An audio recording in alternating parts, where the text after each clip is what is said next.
My name is Rick Alexander, and you're listening to the Lionheart Radio News Hour.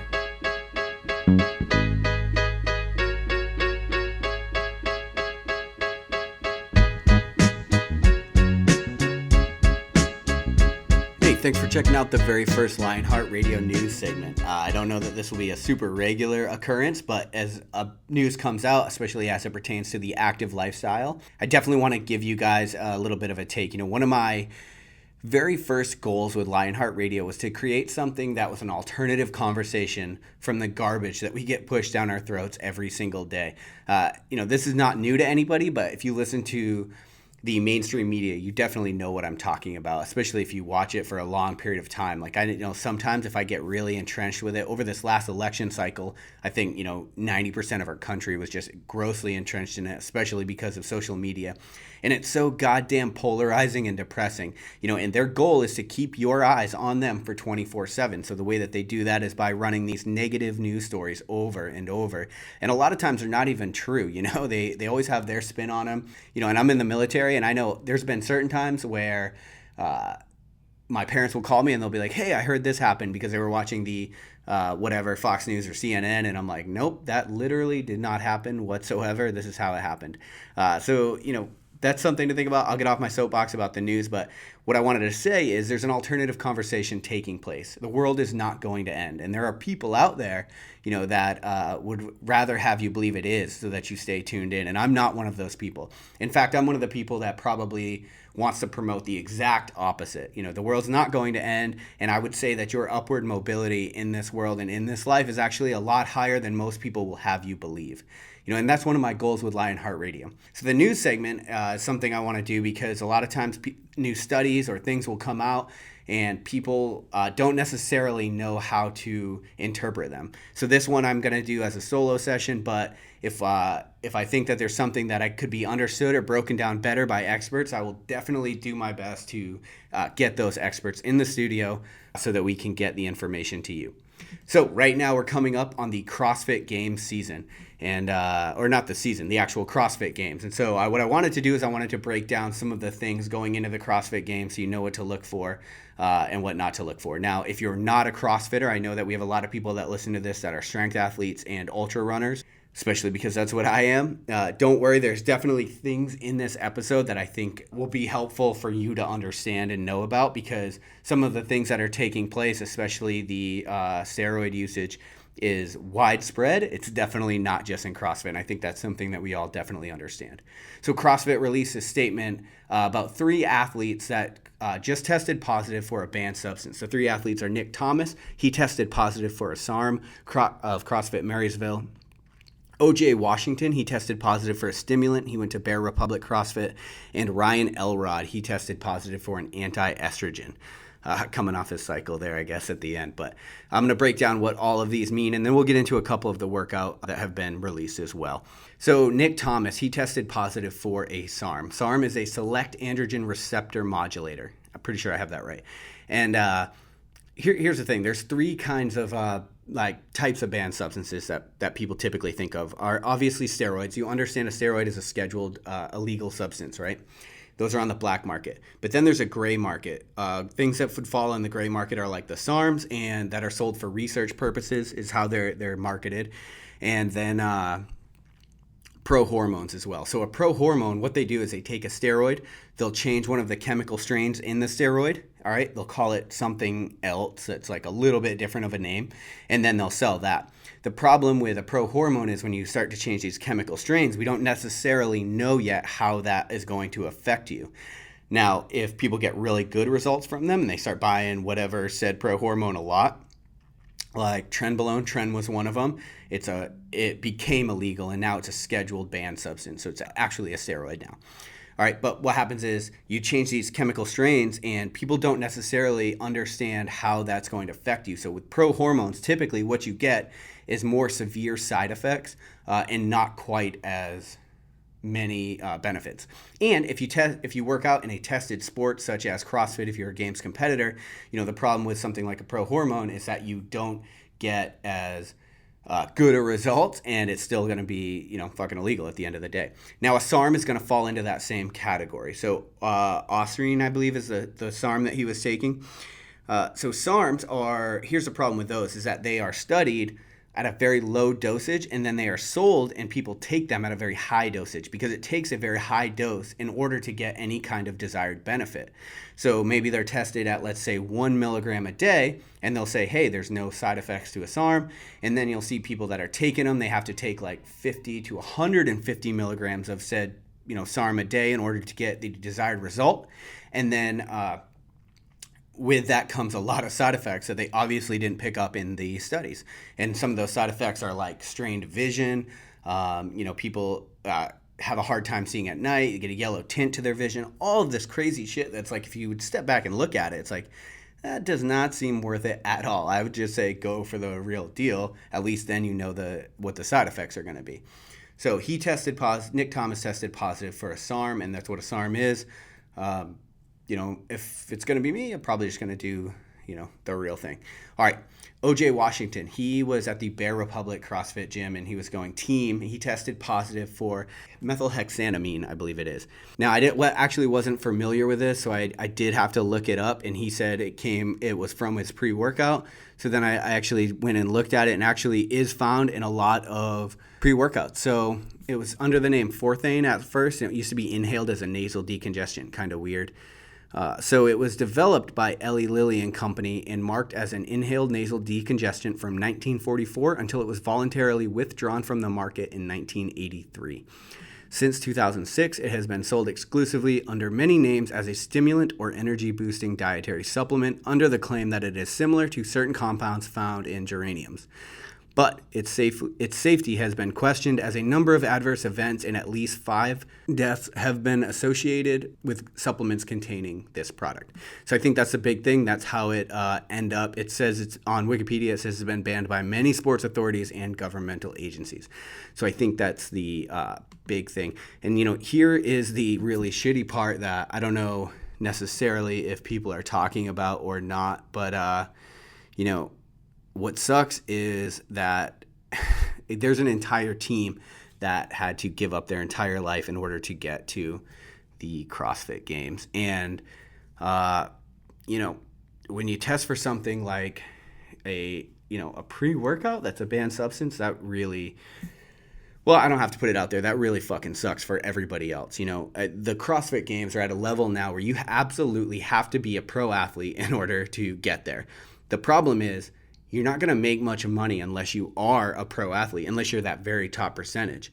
But the people that are going team, it takes so much work and so much dedication that they have to put their lives on hold. And I've talked to a couple people that go to Bear Republic, and they said maybe the awkwardness in the gym is almost palpable. So OJ Washington actually did release an Instagram message, and he said, "I never thought I'd be someone writing something like this, but here I am. This past regionals, I didn't scrub the ingredients list and took a pre-workout that Friday morning that contained methylhexanamine." That's what he tested for, which is a banned substance stimulant when competing at CrossFit sanctioned events.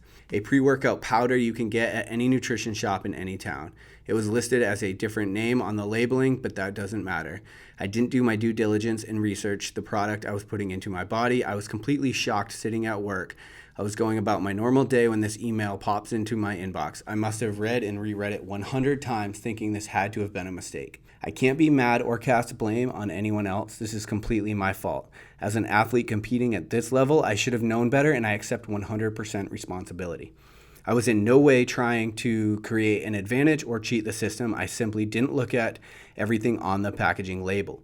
Some ingredients may be listed as a different name, but they still may be a banned substance or in the same family of said banned substances. Regional athletes need to know everything they are putting in their bodies. No excuses. Due to my oversight, Bear Republic CrossFit will not be competing at the CrossFit Games this year.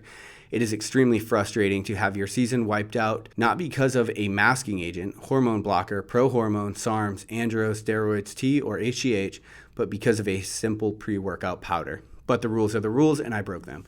To go from the highest of highs, qualifying for the CrossFit Games, to the lowest of lows is humbling, to say the least. I wholeheartedly apologize to the Bear Republic community, supporters, sponsors, but most importantly, the teammates I let down.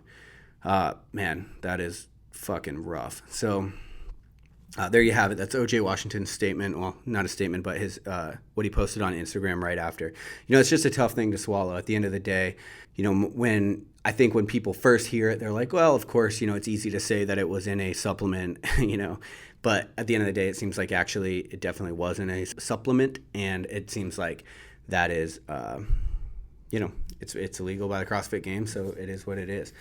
So Ryan Elrod, he tested positive for an anti-estrogen. So that just means basically at the end of a cycle, especially if you do a steroid-containing testosterone, you go on an anti-estrogen at the end in order to reduce some of the side effects that you see, like the gyno, the enlarged breasts and things like that. CrossFit actually did release a statement, so I'm going to play that for you real quick. Quote, drug testing is an important part of our sport and critical for validating the performances of these professional athletes.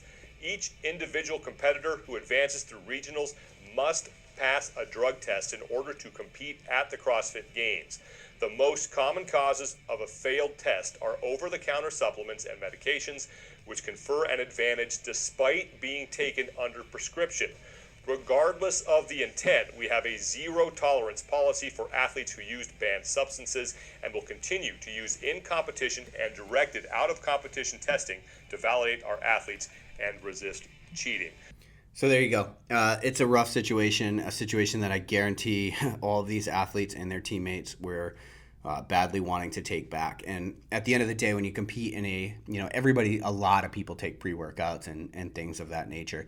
Hopefully you understand these things a little bit better going into it. And so that was going on prior to the CrossFit Games. Now, I interviewed the Big Red Express, who is the MC for Wadapalooza, and he's big. He goes to CrossFit Krypton with Ben Smith, and so he's big in the CrossFit community. His podcast is completely about CrossFit, and definitely go check that out. They break down a lot of different CrossFit news for you. One of the things that we discussed, though, was the fact that it's in the best interest of CrossFit, because they do their own in-house testing. They use a company who discloses the results to CrossFit, and then CrossFit decides how they want to disseminate that information. So one of the things that we talked about is the fact that it is in the best interest of CrossFit headquarters to test and to only how do I put this politically correct? So to only pop people that are in the middle of the pack for using steroids. So one of the things that CrossFit campaigns on is the fact that they are the best way of working out. They are the most elite methodology in order to achieve fitness. Now, the CrossFit Games are set up so that they can find the quote-unquote fittest on earth. So it makes sense for them to want to protect their top players, because here's the thing: if they have a top Games competitor, especially a champion, who were to test positive for steroids, it would be easy for, especially think about the internet trolls out there, but it would be easy for people to step back and say that, look, you're not the fittest on earth. You're just doing steroids, and anybody could do that. So whether that it has any validation or not, that's always been my kind of theory. I have no idea if that's true. I have no idea if the top athletes are using or not using. I think everybody has their speculations, but this definitely does fall in line with the theory, which is, okay, we're still not popping the top percentage, but we at least are testing enough people positive in order to say, hey, look, we still test. And then the really shitty part, like I said, whether you agree with that theory or not, the really shitty part is that there are a lot of athletes that were on the team that have put in a ton of hard work and time in order to get to that highest level of the CrossFit sport, only to have their season end just like that. So that's what's going on with the steroid use. Now, the other thing that's going on with the CrossFit Games right now is that they have released some of their workouts.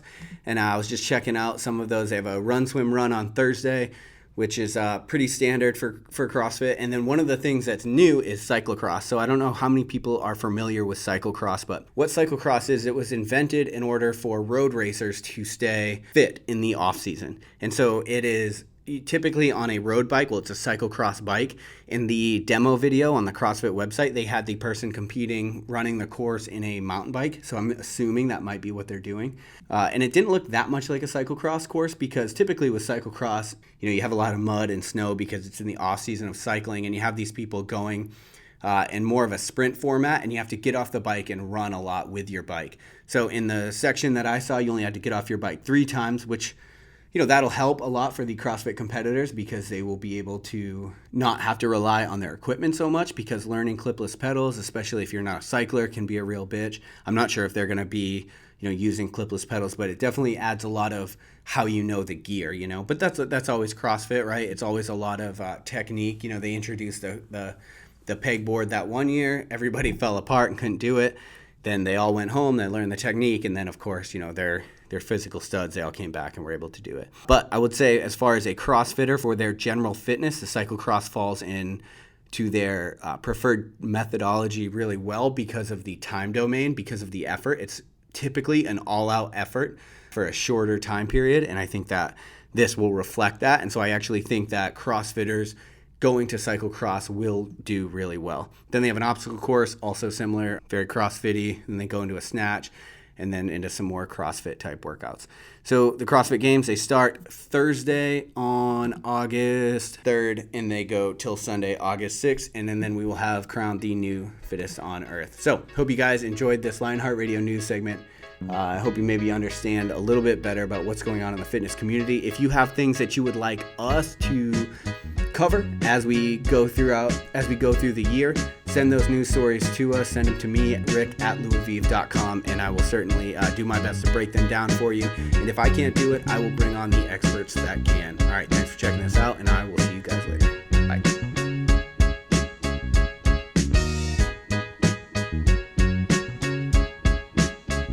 Thanks for listening to the Lionheart Radio news segment. You can check us out on Instagram at Lionheart Radio, on Facebook, Lionheart Radio, or online at www.lionheartrad.io. If you have feedback or want to suggest a guest for the show or a news segment, shoot them over to me at rick@louisvive.com. And as always, head over to iTunes, Stitcher Radio, and give us a 5-star review, and we will love you for a long, long